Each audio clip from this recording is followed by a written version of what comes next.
นะดูนะพี่น้องเอ้ยป่าอันนี้คือว่าบ่อป่ามันอยู่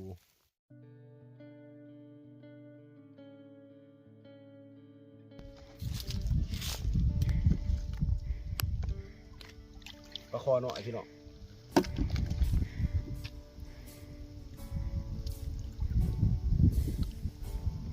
มือสิพาพี่น้องมาซาป่ากับมัน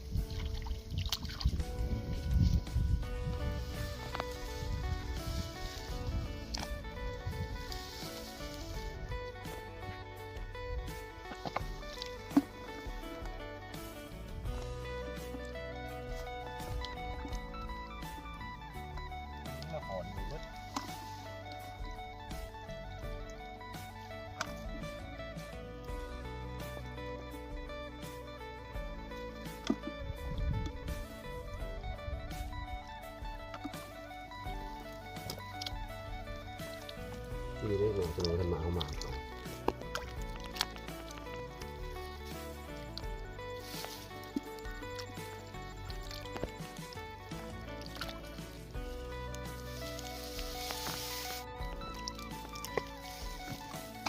เลาะสูงสิว่าโอ้ตายหัวสองนี่สิมันลายแท้ลุกจังเลย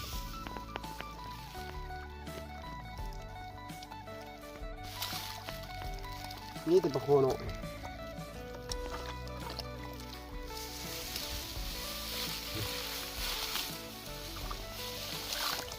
ยี่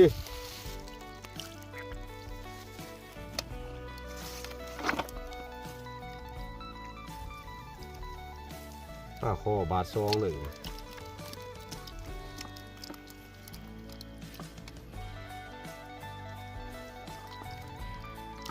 นี่ก็นี่เลยนี่มีหู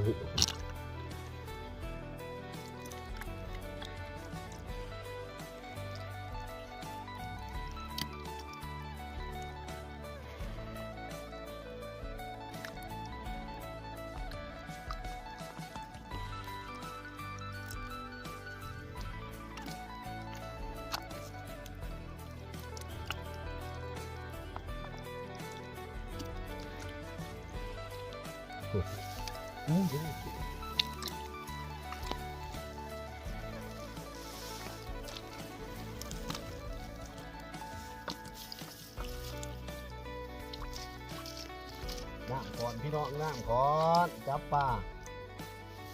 โคปลากระเดือปลาคิง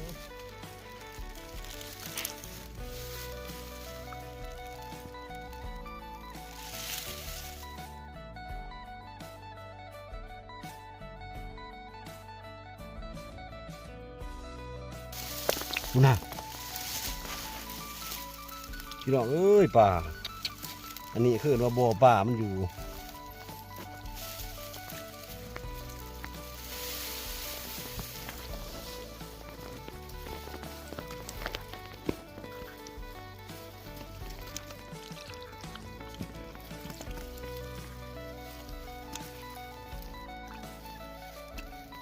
เอาแบบนี้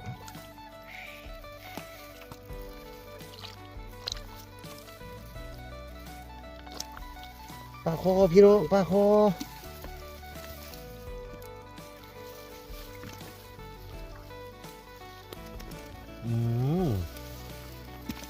บาท3 บาท 4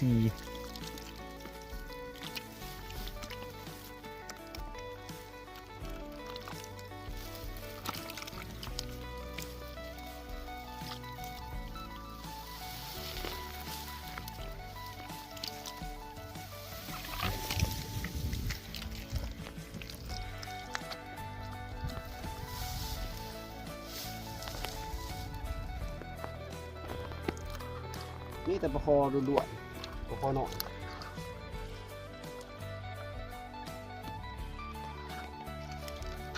อันนี้บ่แม่นปลาเลี้ยงเด้อบ่แม่นเอามาปล่อยแล้วก็ทายบ่แม่นได้ตั้งมาหาปลาคอนอีหลีเลย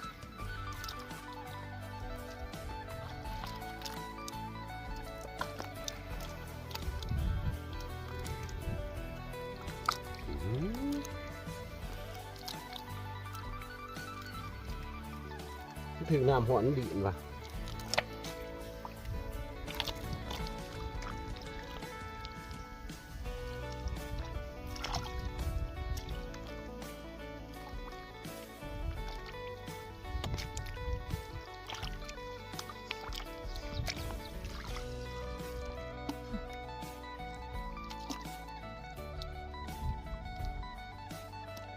ก็ได้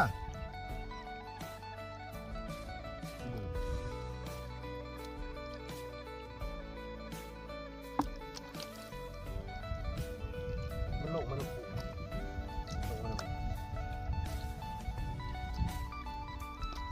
ซาเตือนหน่อยทีนี้เอามือซาก็ได้เนาะปลามันเขาที่หูแขนคันเทระเต็มอยู่หูทีนี้เอ้ย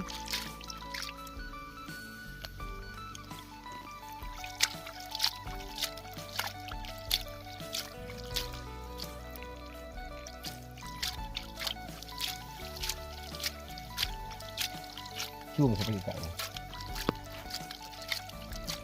นะ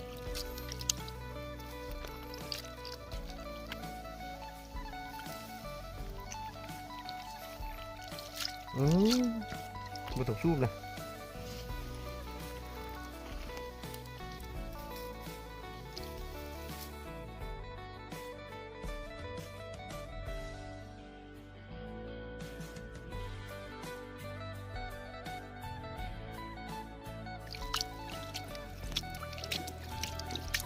โอ้จะได้สิกาเอาบ้าง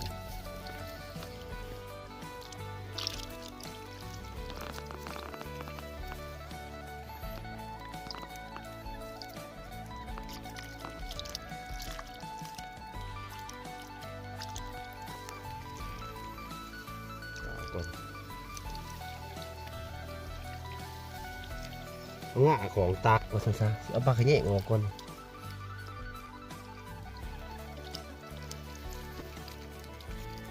ปลาตัวมันมีพิษมีไหลกอง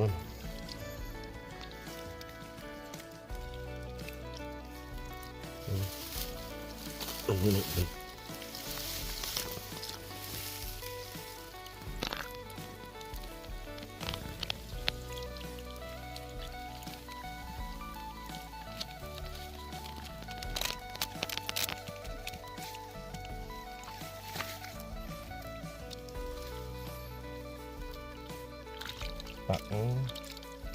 ปลาขาว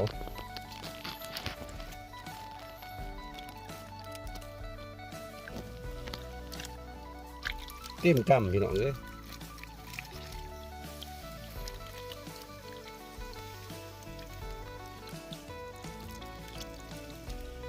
เต็มคลองเลยก็สิเมื่อเลยนี่ห่อนบ่ไหว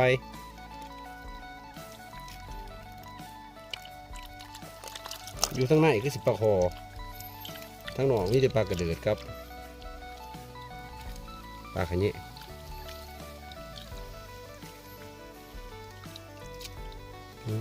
ปลาขะเนะอยู่ในหูพี่น้องในหูผลายจับทั้งหนองก่อน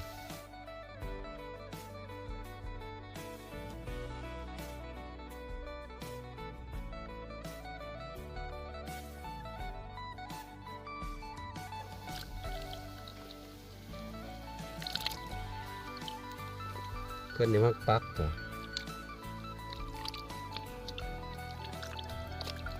จับสาเนี่ยเราพี่น้องเนาะให้มันมวน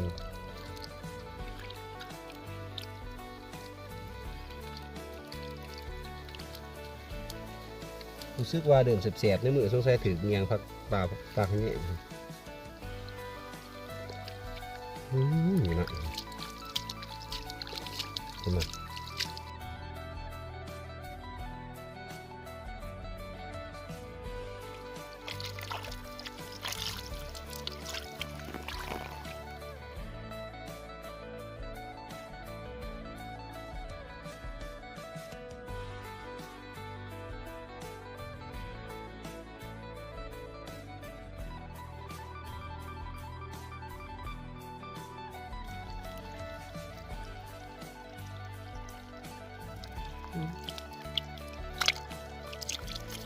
ขอไปหูอีกแล้วหอยแล้ว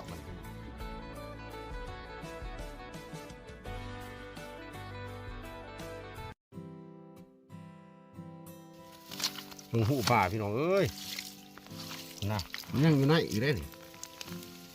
จับมันอยู่นอกก็ได้เดี๋ยวจะคุดต่อไปจับเอาก่อนติดตรงนั้น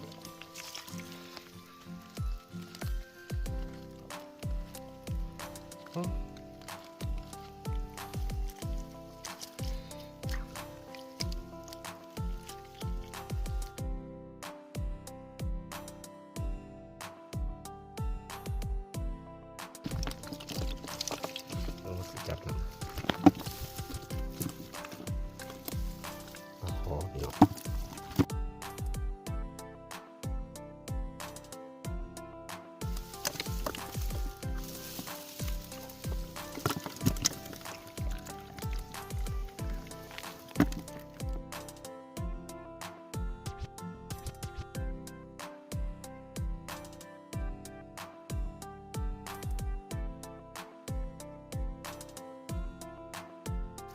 บ้านเฮาไม่พบบ้านอื่นคือบ้านเฮาดอกเพราะบ้านเฮาป่ามันหลายกำบาดเดียวเลยพี่น้องโอ้ยไปแล้ว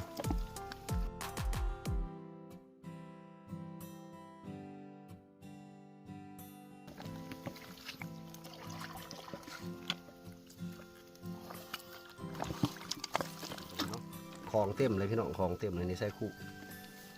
ก็เริ่มต้นอีก